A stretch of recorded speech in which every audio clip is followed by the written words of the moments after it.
머릿속에 김건희 여사와 관련된 것은 전부 다 구라다. 전부 다 이 정부가 은폐하기 위해서 다 속이는 것이다. 절대로 믿을 수가 없다. 해외 순방을 할 때도 조명 다 조절해서 사진 찍는다. 이렇게 일단 판단을 하고 시작하면은 아예 그냥 답은 정해져 있는 겁니다. 여러분들 이 생각을 한번 해보시죠. 이게 양평군에 지금 지나가는 길이를 보십시오. 지나가는 길이를 보시면은 거의 끝자락에 고속도로 끝에 무슨 휴게소 할 수 있는 땅덩어리에 김건희 일가 소유 땅이 있는 것도 아니에요.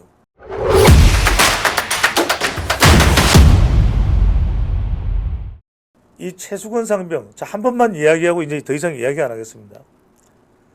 유가족들은 부담이 되고 정신적으로 고통스럽다고 이름조차 이야기하지 말아달라고 하는 것이 바로 이 해병대 상병의 사건입니다.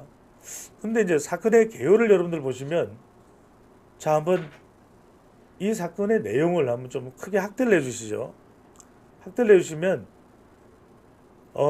최수건 해병 사망 사건입니다. 정확하게 말씀을 드리기 위해서, 자, 작년 7월 달에 폭우가 내렸을 때 여러분들 기억나실 거예요. 경상북도 예천에 이 산자락에 엄청난 비가 내렸습니다. 그래서 실종자가 발생을 했고, 이 실종자 수색 작업을 하면서 해병대 제1사단입니다. 포병여단의 제7포병대대, 자, 이 수색 작업을 하던 도중에 급류에 휩쓸려서 실종이 됐는데 14시간 만에 사망된 채 발견된 안타까운 사건이 발생했습니다. 실제 그 당시에 사망 당시에도 계급은 일병이었지만, 자, 그 이후에 상병으로 추서가 됐고요. 특별검사의 수사 대상은 크게 세 가지입니다. 이야기를 하고 있는데, 자, 두 번째 내용을 보시죠.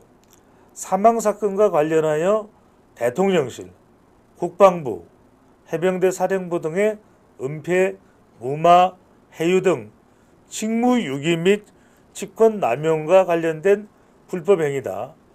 자, 셋째는 위 두 가지에 대한 수사를 하는 과정에서 인지된 관련 사건이다. 자, 여러분들은 이 해병대 사건 하면은 어떤 지점에서 여러분들이 가장 궁금해하는 부분입니까?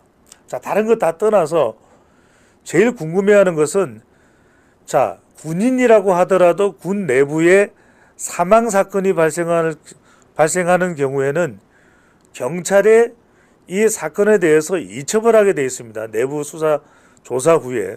그러면 경찰에서 이 사망 사건에 대해서는 조사를 내서 의혹이 있는 사람, 또 문제가 있는 사람에 대해서는 가려내도록 되어 있습니다. 자, 그래서 핵심은 이겁니다. 이 해병대 수사단 박정훈 대령이죠. 박정훈 당시 수사단장이 수사를 하고 난 이후에 이 사건 기록을 경찰에 이첩을 하려고 했는데, 이 이첩을 하려고 하는 과정에서 국방부에서 또 해병대 이 사단장이 그렇게 기억이 납니다. 자, 이첩을 보류해라. 명령 개통을 통해서 군에서 이첩을 보류해라 라고 이야기를 했고, 하지만 박정훈 단장은 당시에 이첩을 보류하라는 말에 승복하지 않고 이첩을 합니다. 자, 이첩을 했고, 이 이첩을 했던 것이 다시 국방부에서 요청을 해서 다시 되돌아옵니다. 이 사건은 뭐냐면 두 가지입니다.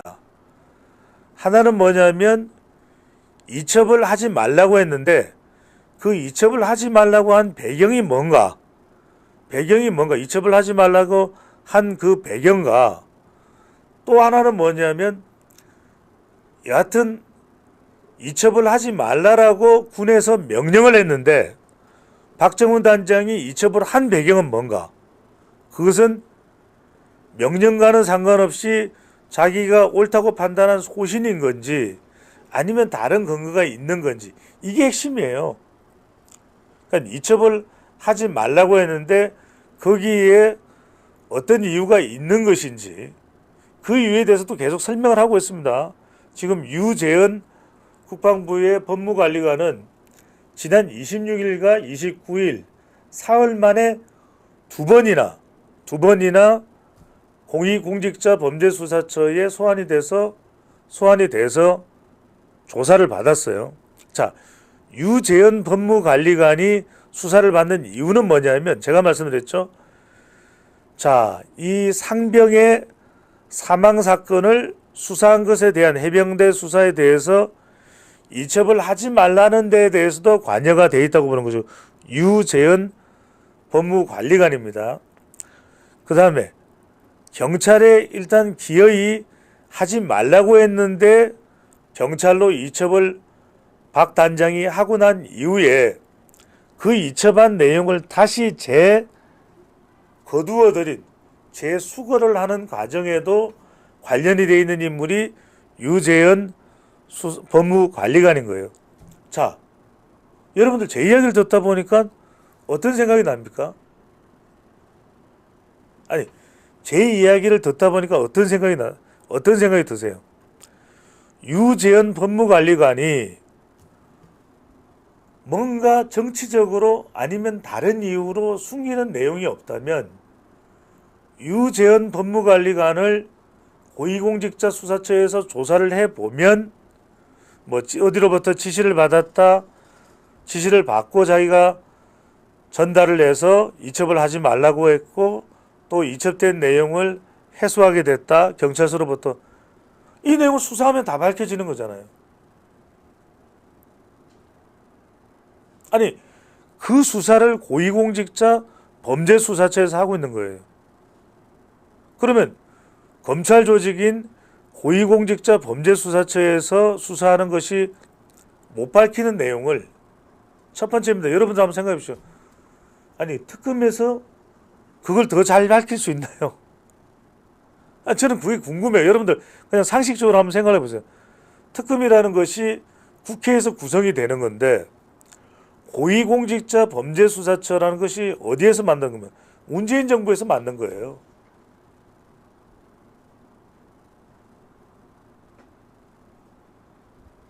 그러면은 검찰 수사를 야당에서는 하나도 믿을 수가 없다는 거예요. 검찰도 못 믿고 고위공직자 범죄수사처도 못 믿고 정부의 사법조직을, 검찰 조직을 하나도 못 믿겠다는 거예요. 왜냐하면 고위공직자 범죄수사처에서 내용을 수사해보면 명명백백히 나올 겁니다. 그렇게 야권에서 원하는 대통령과의 관련성이 있으면 대통령과의 관련성이 있는 대로 밝혀지겠죠. 근데 여러분들이 이걸 잘 아셔야 됩니다. 그러면은 제가 그때 말씀드렸죠. 핵심은 이거예요. 이첩을 하지 말라고 했는데 그럼 이첩을 하지 말라고 한 이유가 있겠죠. 정무적인 이유도 있을 수 있을 테고 또는 법적인 이유도 있을 테고 국군 통수권자로서 또 대통령의 어떤 지시사항이 있었는지 없었는지 전혀 알 길이 없어요. 하지만 그 모든 일련의 과정에 있어서 정부의 또는 대통령실의 국방부의 판단이 있었다 하더라도 그 판단에 대해서 유죄 무죄를 어떻게 물을 수가 있죠?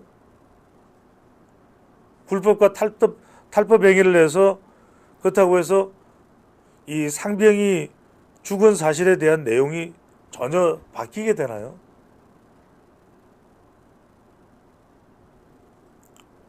불법적인 내용이 밝혀진다면 그대로 진상규명이 되면 돼요. 진상규명이 되고 법적으로 책임 여부가 있는지를 가려내면 되겠죠. 그게 핵심일 거예요. 그래서 끊임없이 국회에서도 담당자들을 다 불러내서 호통치기 바쁘잖아요. 뭔가 진위 여부를 명명백백하게, 그게 내 생각과 같든 같지 않든 그 진위 여부를 밝혀내는 것이 핵심이지, 국민들은 그걸 원하는 겁니다. 그게 아니라 이미 답 정해놓고 이건 뭔가 불법의 이 해병대와 관련된 수사에 대해서 무엇인가를 은폐하기 위해서 작정하고 불법과 탈법을 저지르고 박정훈 단장 죽이기에 나선 거다.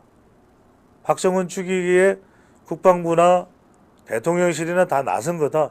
이렇게 머릿속에 확정을 해놓고 판단을 하면 고위공직자 범죄수사처도 전혀 수사 결과가 만족스러울 수 없는, 전혀 어떤 수사도 만족스러울 게 없는 거예요. 두 번째 이야기입니다. 자, 주가 조작과 관련된 이야기예요.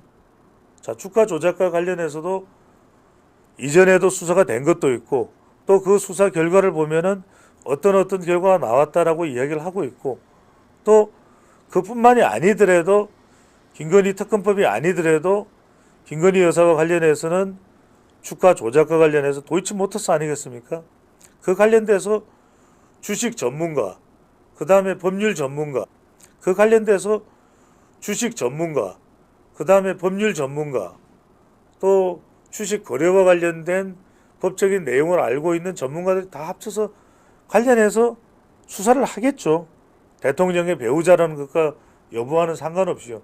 관련된 사람이 김건희 여사만 있는 게 아니니까.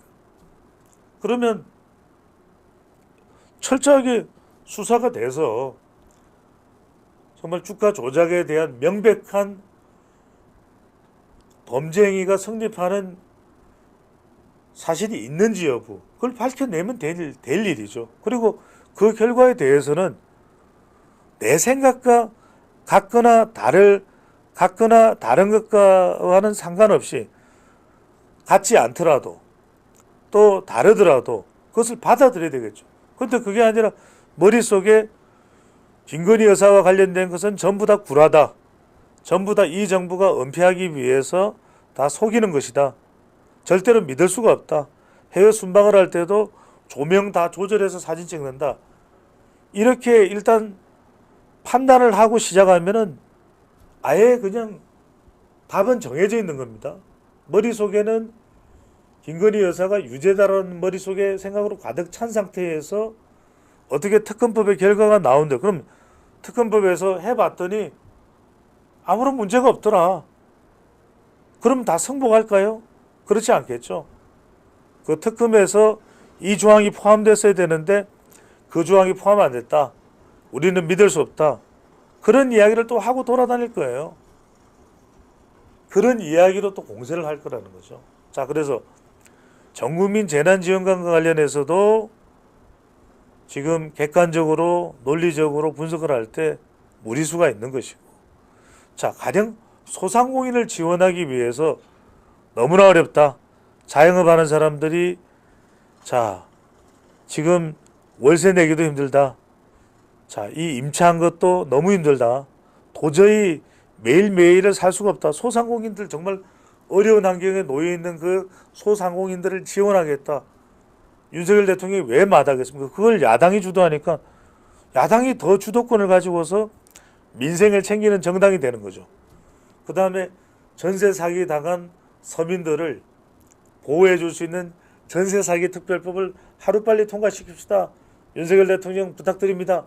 그러면 대통령이 그건 마다할 이유가 있겠습니까? 오히려 야당이 정책을 주도하고 있는 것에 대해서 섬찟 놀랄 거예요. 그런데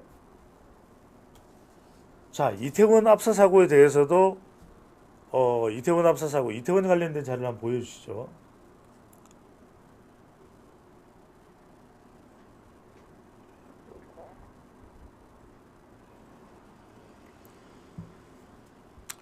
자, 이태원 참사의 특별법입니다. 자, 이태원 참사와 관련해서 명명백백하게 수사가 됐고 법적으로 이제 판결이 내려지겠죠. 판결이 내려질 것이고 그 부분에 대해서 뭐 책임 조치가 되지 않은 것이 있다. 그러면은 그 부분에 대한 법적인 책임을 묻게 되겠죠. 물론 이제 우리가 첫 번째로는 법적인 대응과 법적인 절차가 있을 테고 두 번째는 감정적 대응과 감정적 절차가 있을 거예요. 그러면은 감정으로 보면 유가족들은 흥분하고 분노할 수밖에 없는 일이죠. 왜 그걸 모릅니까? 왜 이 사람이 구청장이었느냐? 왜 당시에 이태원역에 이 정차하지 않고 그대로 통과했어야 되는데 정차하고 수많은 사람들이 이태원 역 출구로 쏟아져 나왔나 그 순간에. 그 다음에 왜 그 골목에 대해서는 버스 통행이 이루어지면서 도로에서 양쪽으로 꽉 막힐 수밖에 없는 상황이 됐느냐. 왜 자 구급 이 신고를 했는데 그 신고가 빨리 접수가 되고 조치가 이루어지지 않았느냐. 용산경찰서, 용산소방서, 또 지휘감독 체계로 그 지휘감독을 해야 될 중앙재난본부가 됐든 아니면 행정안전부가 됐든 그 부분이 왜 원활하게 또 체계적으로 이루어지지 않았나. 그런 부분들의 자 책임 진위 여부를 가릴 수는 있겠죠. 하지만 거듭 말씀드립니다만 뭐 이 부분에 대해서는 하실 말씀들이 많을 거예요. 하지만 중요한 건 이거예요. 자, 첫 번째로는 이 감정적인 대응과 절차에서 묻고 있는 것은 왜 당시에 책임져야 될 사람들을 다 옷 벗지 않느냐. 이런 비난과 비판 얼마든지 할 수 있다고 봅니다. 두 번째는 뭐냐면 왜 처벌을 받지 않느냐. 근데 처벌은 거듭 말씀드리지만 정부에서 이 사람들을 처벌하겠다고 해서 처벌할 수 있는 게 아니라 자, 그 책임이 있는 사람들에 대한 수사가 이루어지고 난 다음에 어떤 형태로든 이른바 직무유기가 됐는지 아니면은 다른 또 관련 법상의 책임을 져야 되는 상황이 됐든지 그런 부분들이 가려지겠죠. 그러고서는 법적으로 책임을 져야 되는 것인지 아니면 다른 형태의 이 책임과 관련이 있는 것인지에 대한 부분이 결정이 나겠죠. 그러니까 우리가 마치 이런 겁니다. 왜 저 사람 나쁜 놈인데 빨리 때려잡지 않고 왜 지금 당장 깜빵에 가 있지 않느냐. 근데 그런 상황에 대해서 정말 부당한 상황이 있다면 조치가 돼야 되겠죠. 그래서 윤석열 대통령도 이태원 특별법은 이건 이성적인 접근도 있지만은 감정적인 접근이 상당히 있다고 판단을 할 수밖에 없어요. 이성적으로 일을 풀면 좋겠지만 실제로 유가족이나 또 이때 트라우마를 입은 많은 사람들은 굉장히 감정적 반응을 할 수밖에 없습니다.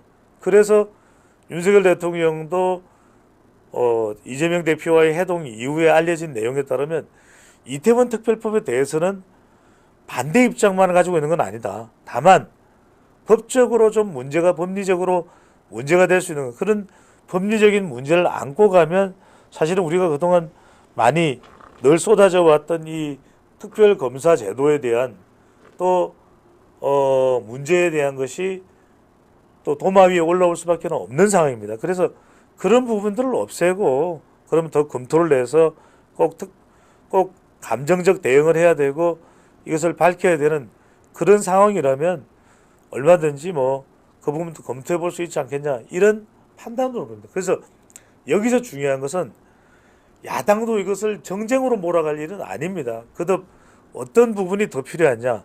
특검법에서 정말 필수적으로 알아야 되는 것은 어떤 내용인데 이것이 정쟁으로 가지 않기 위해서는 어떤 조항들은 특히 이제 법과 관련된 조항일 수가 있겠죠. 그것들은 빼거나 보완이 돼야 된다. 이 부분을 좀 더 명확히 할 필요가 있죠. 그래서 국민들에 대한 설득력을 높여갈 때 이 부분도 오히려 야당이나 또는 유가족들도 사실상 야당과 이제 한배를 타고 있는 그런 상황이 돼버렸는데 거기에 대해서 국민 여론도 좀 더 공감하는 그런 반응으로 이제 나타날 수가 있겠죠. 자, 이태원도 그렇게 좀 구분해서 볼 필요가 있을 것 같아요. 감성적 대응을 할 수밖에 없는 사안이기 때문에 이 부분을 어떻게 정치적으로 풀어나가느냐도 중요할 수밖에 없고요.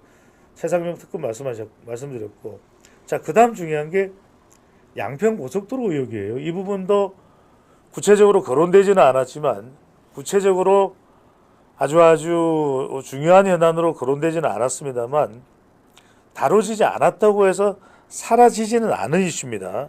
서울 양평간 고속도로도 지금 여러분들이 보시면은 자, 야당에서 주장하고 있는 정부에 대한 특검법이나 특별법을 의지를 가지고 있는 이슈들을 보면은 무려 5개 중에서 3개가 김건희 여사와 관련된 일이에요. 그러니까 계속해서 지금 야당은 김건희 여사 두드러기를 하는 겁니다. 물론 뭐 정치적 이유가 있기는 하겠지만 또 윤석열 대통령을 대항을 해서 윤석열 대통령에 대해서 공격을 할 만한 뭔가를 끄집어내고 싶은데 그런 게 마땅치가 않아요. 그러면은 결과적으로 더 지지층들이나 중도층을 흔들어 놓을 수 있는 것은 바로 김건희 여사와 관련된 내용이라고 판단을 했을 것 같은데, 자, 서울 양평간 고속도로 관련 자료를 좀 보여주시고요. 조금 키워주세요.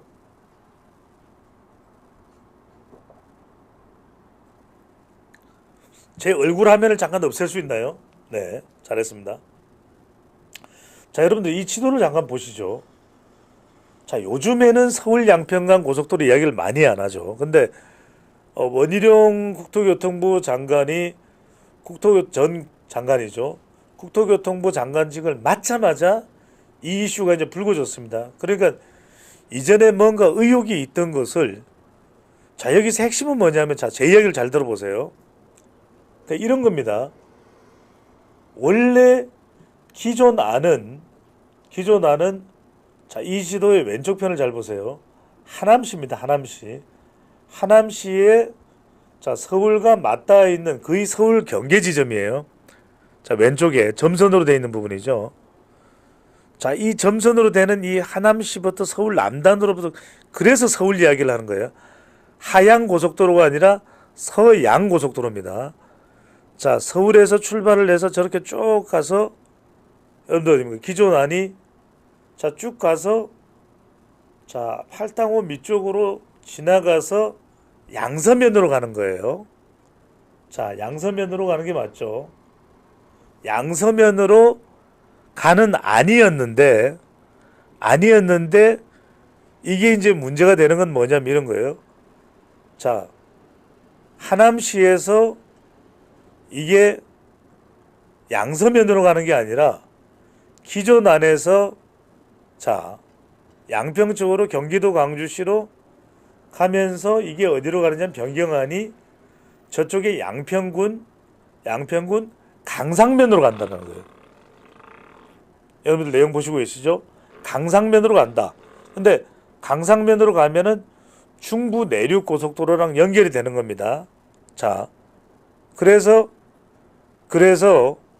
양평군 내에서도 강상면은 어떠냐 이런 의견도 있었다고 그래요. 자, 여기서 제가 더 추가하진 않습니다.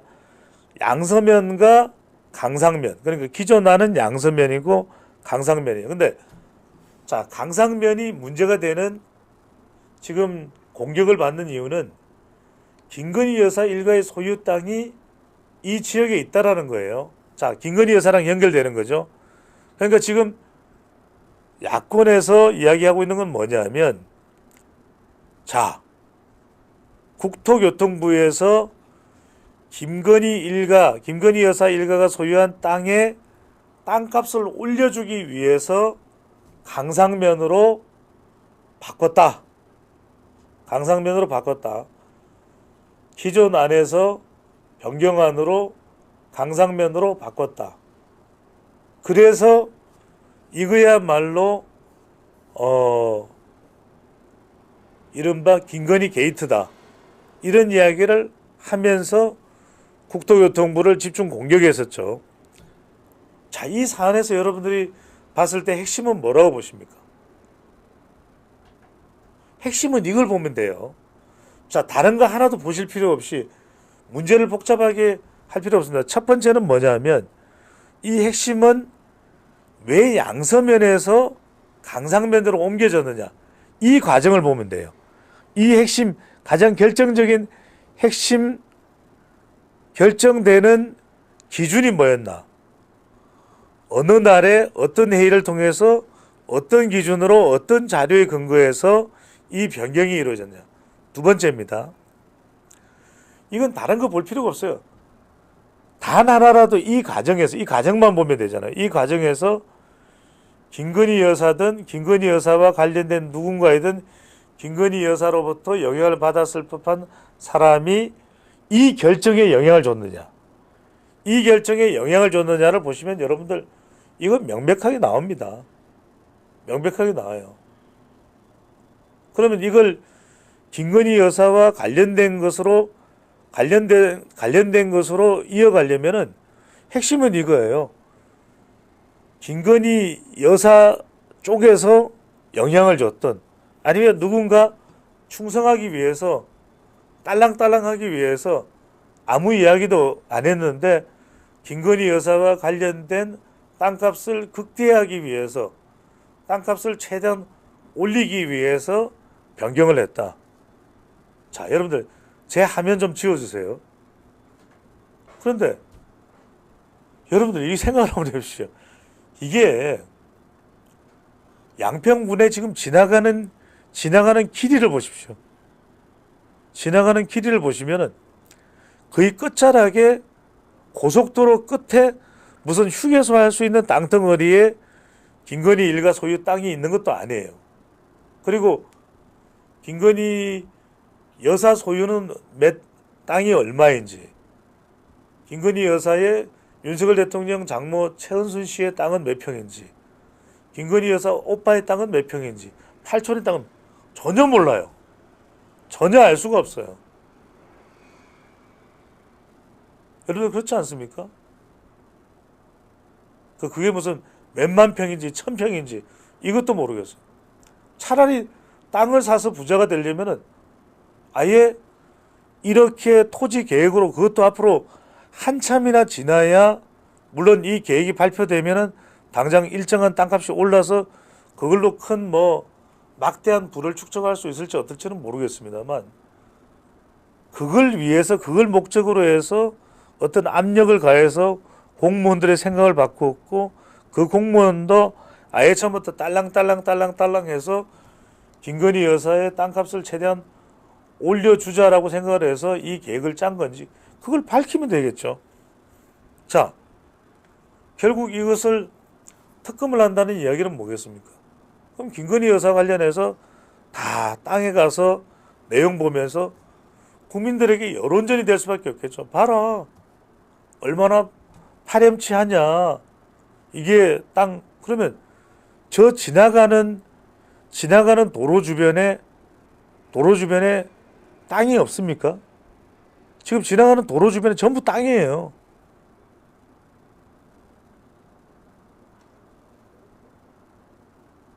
그러면 이 특검법을 통해서 국토교통부에서 자료를 가지고 가고, 결과적으로는 이건 최종적으로 내용을 조사하고 분석을 해봤더니 그냥 말하자면 이렇게 노선을 변경할 그런 의견 수렴이 있었고 재검토 과정에서 이렇게 결론이 나왔다. 그렇게 나오면 뭐라고 이야기하겠습니까? 이 모든 과정들은 잘못된 것이고 192석의 다수 야권이 포진하고 있는 22대 국회에서 명명백백하게 하나씩 다 밝히겠다. 그럼 대정부 질문할 때마다 계속 국토교통부 장관은 불려 나오는 겁니다. 국토교통부 장관, 국무총리, 답은 안 나와요. 하지만 야당으로서는 손해보지 않는다고 생각할 게 계속해서 흔들어 놓을 수 있잖아. 봐라, 김건희 여사가 얼마나 파렴치하냐. 제가 다른 이야기는 아니고 이런 말씀을 드릴게요. 2008년에 광우병으로 얼마나 난리였습니까? 지금 미국 소고기 안 먹습니까? 제가 물어보자고요. 미국 소고기 안 먹습니까? 그럼 아니고 말고, 아니면 말고. 그러면 그럴 거잖아요. 그러면 이렇게 고래고래 이게 문제가 있다고 소리를 질러왔는데, 그죠? 자, 이런 상황에서 어떤 내용이 필요하냐? 저는 오히려 윤석열 대통령이 다 해명하겠다, 명명하게 밝히겠다. 하지만 야권이 이런 일로 계속해서 공세를 취한다면 그 부분에 대해서도 분명히 책임져라. 저는 이 부분을 분명하게 하는 것이 윤석열 대통령이 더 국민적인 여론을 많이 가져갈 가능성이 상당히 높다고 봅니다. 왜? 저는 여론전에서 대통령이 밀릴 이유가 하나도 없다.